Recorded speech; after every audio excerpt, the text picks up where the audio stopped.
अस्सलामु अलैकुम वरहमतुल्लाहि वबरकातुहू।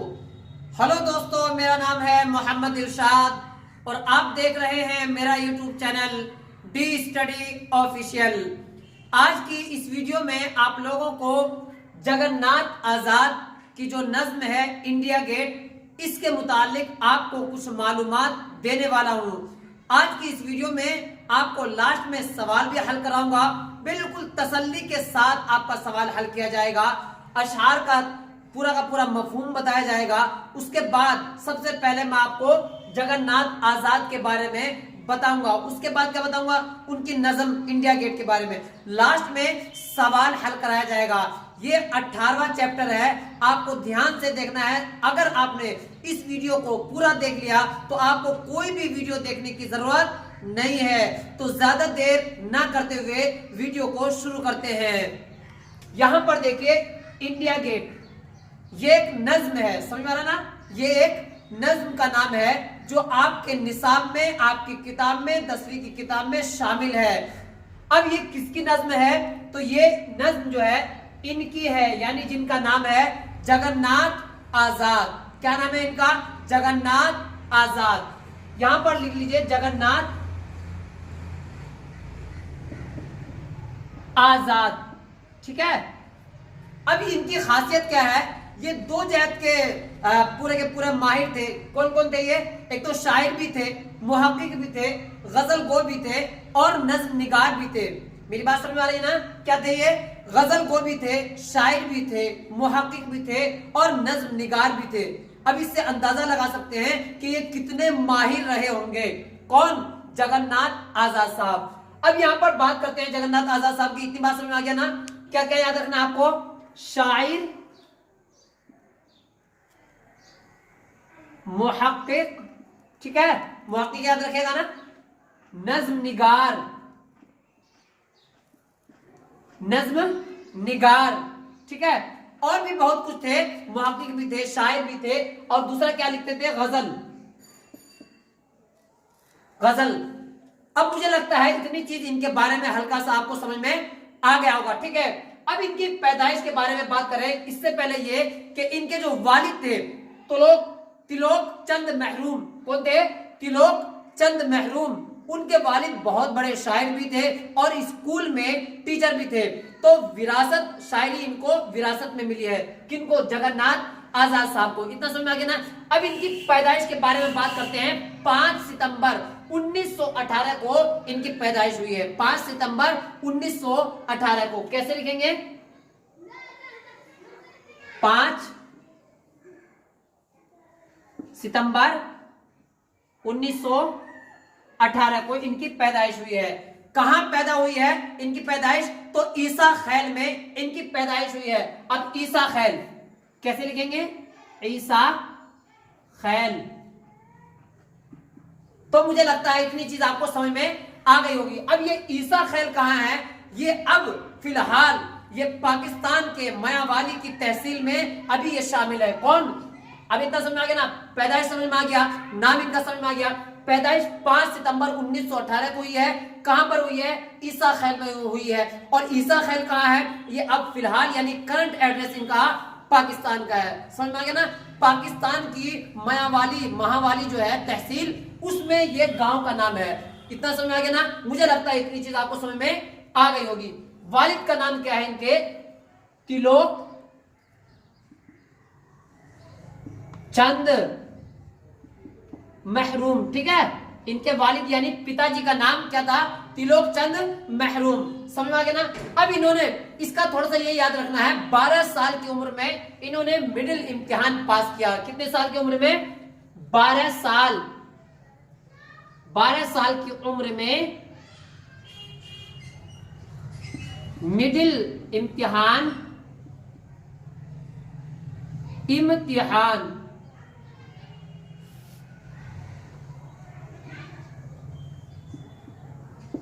पास किया। इतना समझ में आ गया ना? मुझे लगता है इतना समझ में आ गया होगा। और उसके बाद एक और चीज याद रखना आपको, इन्होंने रावलपिंडी स्कूल से यानी कॉलेज से इन्होंने बीए किया, एमए किया। समझा ना? यानी तालीम, इब्तिदाई तालीम हर आदमी अपने घर पर ही हासिल करता है। और इसके साथ साथ उन्होंने क्या किया? 12 साल की उम्र में मिडिल इम्तिहान पास किया और फिर रावलपिंडी से इन्होंने क्या किया है, ग्रेजुएट किया है। इतना समझ में आ गया ना। रावलपिंडी डीएवी कॉलेज, कौन सा कॉलेज, डीएवी कॉलेज, इतना समझ में आ गया ना। अब इनकी तसानीफ के बारे में आते हैं। किसके बारे में, तसानीफ के बारे में। तो इनकी तसानीफ है बेकरा, बेकरा, इतना समझ में आया, बेकरा है। सितारों से जर्रों तक, कौन सा है, सितारों से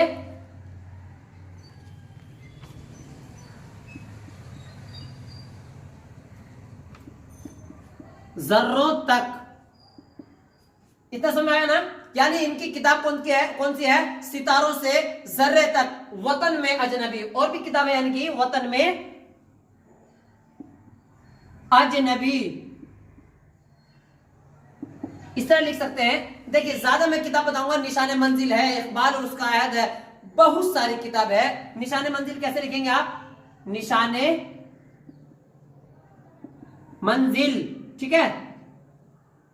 इकबाल के ऊपर भी इन्होंने लिखा है, इकबाल एक अदबी सवाने, वो भी इन्होंने लिखा है, इकबाल एक अदबी सवाने, यहां पर लिख सकता हूं मैं। लेकिन ज्यादा याद करेंगे तो आपको क्या हो जाएगा, थोड़ा सा ससुरपन में पड़ जाएंगे कि याद कैसे होगा इतना, इसलिए मैं ज्यादा नहीं लिख रहा हूं। लेकिन मुझे मालूम जरूर है कि और भी नाम है। बात समझ में आ रहा ना। आपको इनकी किताब के बारे में लिखना है, बेकरा, सितारों से जरूर तक याद रखना है, वतन में अजनबी याद रखना है, इसी तरह निशाने मंजिल याद रखना है। और भी किताब है, इकबाल और कश्मीर, ये भी किताब है, समझ में आ रहा ना। अब यहां पर देखिए मुलाजमतें, क्या मुलाजमतें, इन्होंने जम्मू कश्मीर यूनिवर्सिटी में सदर शोबे उर्दू के ये क्या थे, प्रोफेसर थे, यानी सदर थे। कहां पर, जम्मू कश्मीर,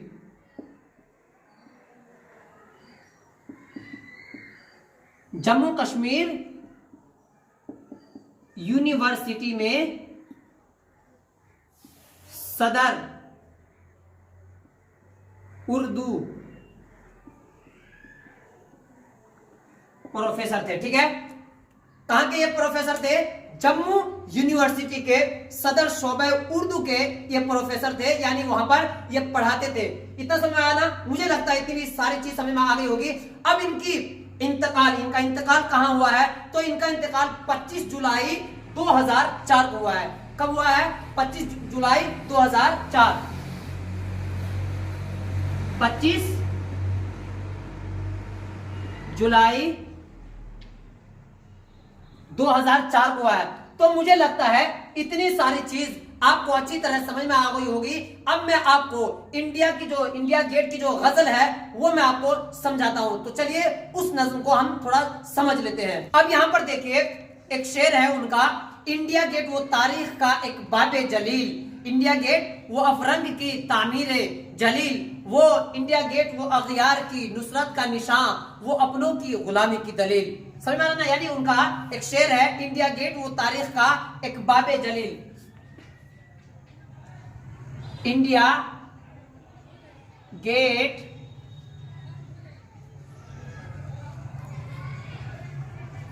तारीख का एक बाबे जलील,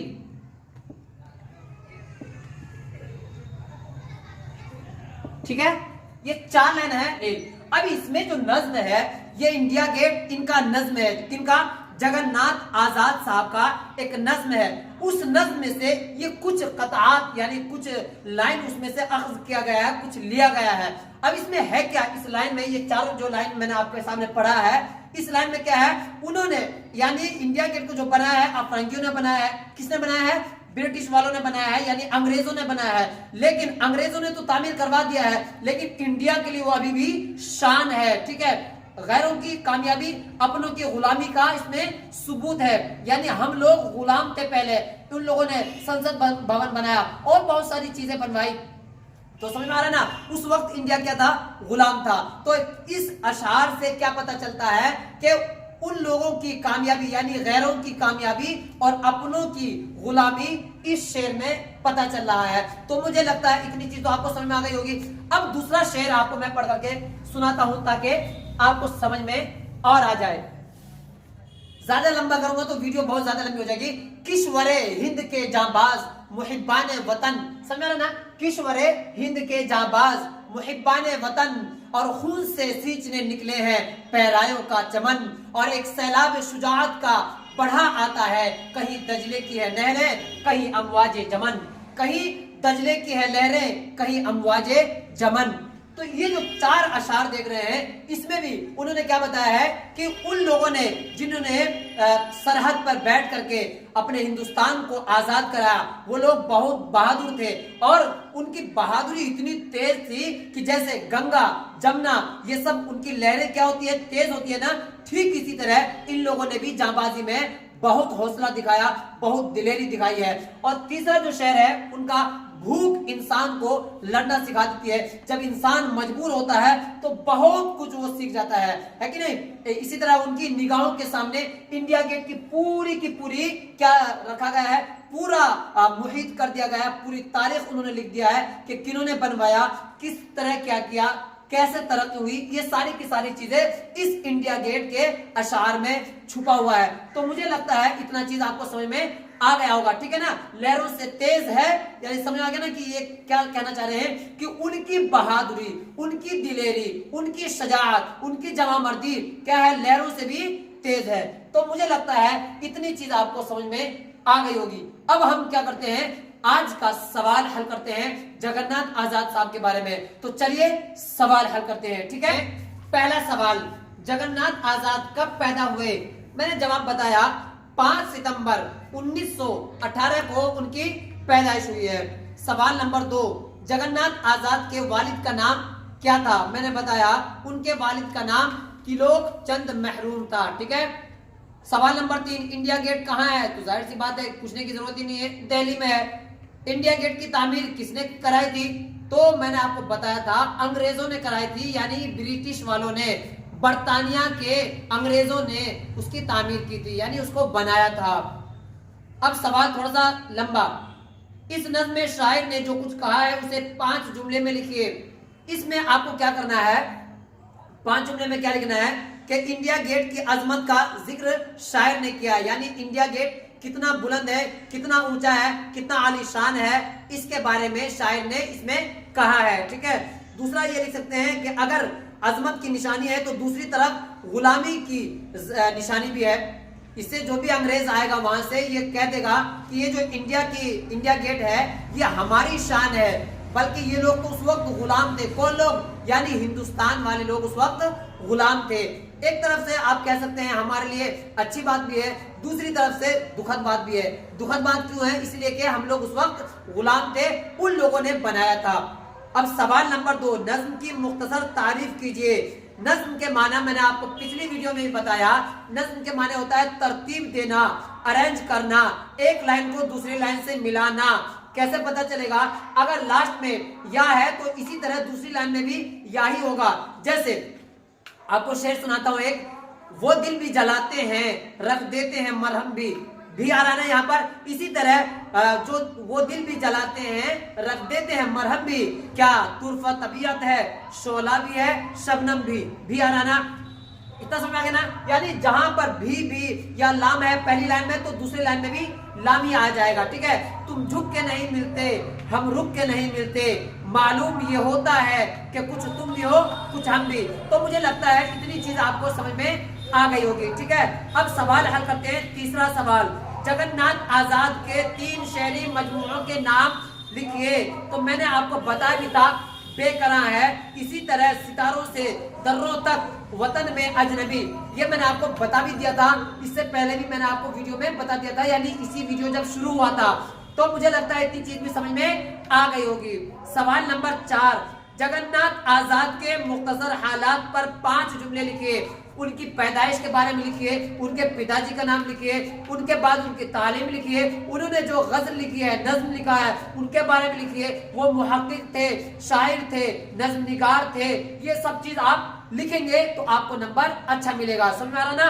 अब यहाँ पर देखिए, इसमें जमीर की तारीफ कीजिए। इसमें जमीर यानी कि प्रोनाउन की तारीफ करना है। इसमें जमीर वो कलमा है जो इस्म खास के बदले बोला जाए, जमीर या इस्म जमीर कहलाता है। जैसे आबिद स्कूल आया, वो एक होनहार तालिब इल्म है। वो जो है वो उसमें या तो लड़का हो सकता है या लड़की हो सकती है, लेकिन हमें मालूम है कि इसमें लड़का है। वो तो कोई ये जाहिर सी बात है इंसानी होगा।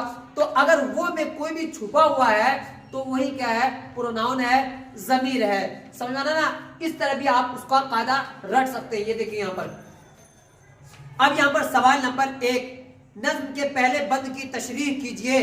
जो मैंने आपको नज्म सुनाया था इंडिया गेट की वो तारीख बाबी जलील, वो जो मैंने नहीं सुनाया था, उसी का आपको तशरीह लिखना है। उसके बारे में कुछ दो चार बात लिखनी है। हाँ, क्या लिखना है, ये भी लिख सकते हैं, नज्म के पहले बंद में शायर इंडिया गेट की अजमत को बयान कर रहा है, उसके शान को बता रहा है कि उसकी बुलंदी निगाहों के सामने मुहीत है, ये निगाहों के सामने फैला हुआ है, ये तारीख का एक रोशन बाब है। समझ में आ रहा ना, इतना आप पांच छह जुमले आप लिख सकते हैं। मुझे लगता है इतनी भी चीज आपको समझ में आ गई होगी। सवाल नंबर 2, जेर निसाब नज्म इंडिया गेट का खुलासा लिखिए। आप इंडिया गेट का खुलासा लिख सकते हैं कि इसमें खुलासा क्या लिखेंगे, आपको ये लिख देना है कि इंडिया गेट एक नज्म है जो कि जगन्नाथ आजाद साहब के द्वारा, जगन्नाथ आजाद साहब के जरिए लिखी गई है, जो कि हमारी निसाब में थोड़ी बहुत शामिल है। इतना लिखेंगे, अच्छा नंबर मिलेगा। सवाल नंबर 3, जगन्नाथ आजाद की शायरी का जायजा लीजिए। जगन्नाथ आजाद ने उर्दू नज्म निगारी में अपनी खास पहचान बनाई है। आजाद तरक्की पसंद शायर है, लेकिन अपनी नज्मों और गजलों में रिवायती और क्लासिकी रंग को फीका पड़ने नहीं दिया। समझ में आ रहा ना, यानी कि इन्होंने बहुत ज्यादा अच्छा काम किया है, अपने नज्म में भी किया है, गजल लिखा है, शायर भी थे, मुहाक्किक भी थे। समझ में आ गया ना, इतनी सारी चीजें। अब यहाँ पर देखिए थोड़ा सा और आगे, सवाल नंबर 4, वाहिद से जमा बनाइए। वाहिद है, वाहिद कहते हैं एक, सिंगल। अब उसकी जमा बनाना है, प्लुरल बनाना है।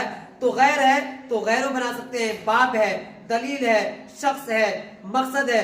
बाब है तो अबवाब कह सकते हैं, दलील है तो दलाइल कर सकते हैं, इसी तरह शख्स है तो अशखास लिख सकते हैं, मकसद है तो मकासिद आप इस तरह लिख सकते हैं। मुझे लगता है आपको समझ में आ गया होगा। गैर का क्या लिखेंगे, अगयार लिखना है आपको, ठीक है।